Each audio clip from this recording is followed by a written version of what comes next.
Toda persona tiene derecho a una vida libre de violencia, en el ámbito público y en lo privado. Si tú eres víctima de violencia, no calles, rompe el silencio. Existen instituciones del Estado y de la sociedad civil que deben y pueden acompañarte, asesorarte y protegerte de ser necesario.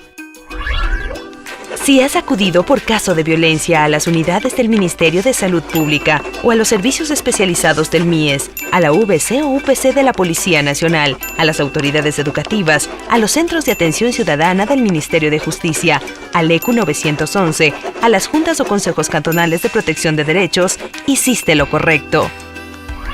Cualquiera de estas instituciones tiene la obligación de denunciar los hechos de violencia que llegan a su conocimiento. Así lo establecen las leyes. Si has sufrido violencia física y has acudido a un centro de salud u hospital, ahí deben entregarte un certificado médico que indique los días de incapacidad producto de la agresión. Si has acudido a la policía, esta debe elaborar un parte policial. Si has acudido a una ONG o a una junta cantonal, ahí pueden ayudarte a escribir la denuncia y, de ser el caso, acompañarte hasta la unidad judicial para que la presentes. Quien ejerce violencia debe ser sancionado.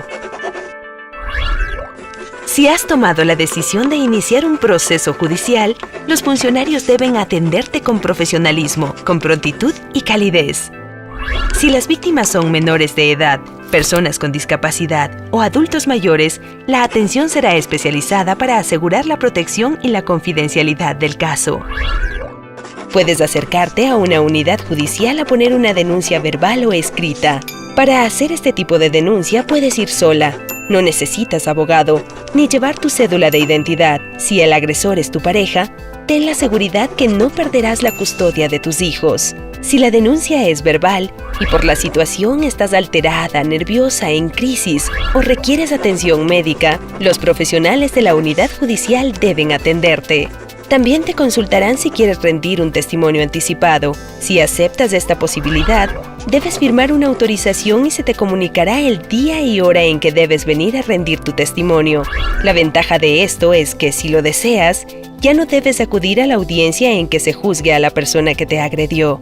Una vez concluido este procedimiento, tu caso pasa al juez, quien determinará de manera inmediata si se trata de una contravención o delito. Esta distinción es importante porque de ella depende el procedimiento que a futuro recibirá tu denuncia. Si llegas con una denuncia escrita, tu caso pasa directamente a conocimiento del juez para determinar, igualmente, si es una contravención o un delito.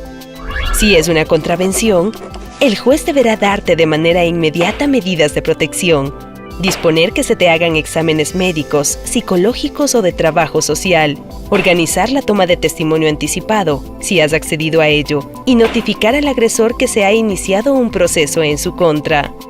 Una vez establecidas las medidas de protección, la policía tiene la obligación de hacer que esas medidas se cumplan. La audiencia de juzgamiento se realizará en un máximo de 10 días contados a partir de la fecha de notificación. Aquí se dicta la sentencia que contiene la sanción y las medidas de reparación de tus derechos. La sanción puede significar privación de libertad u otro tipo de sanción.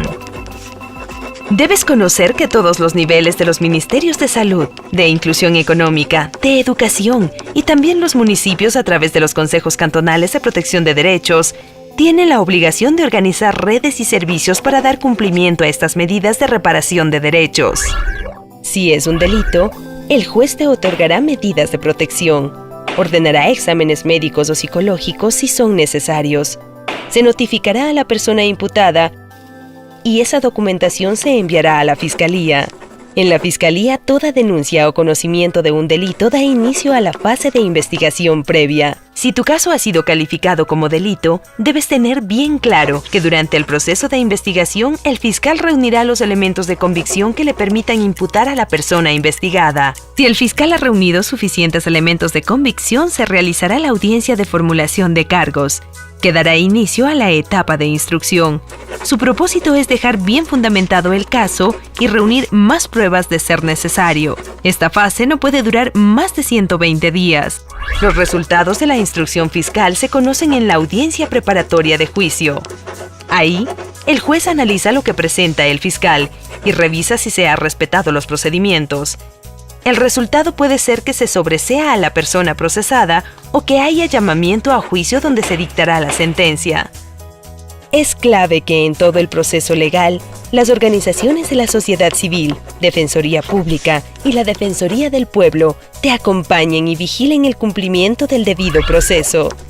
En los casos de flagrancia, la policía está obligada a intervenir y allanar el lugar donde se está cometiendo el acto de violencia para auxiliar y proteger a la persona agredida y a su familia y capturar al agresor. En caso de que la víctima presente signos evidentes de violencia, será trasladada a una unidad de salud y luego a la unidad judicial.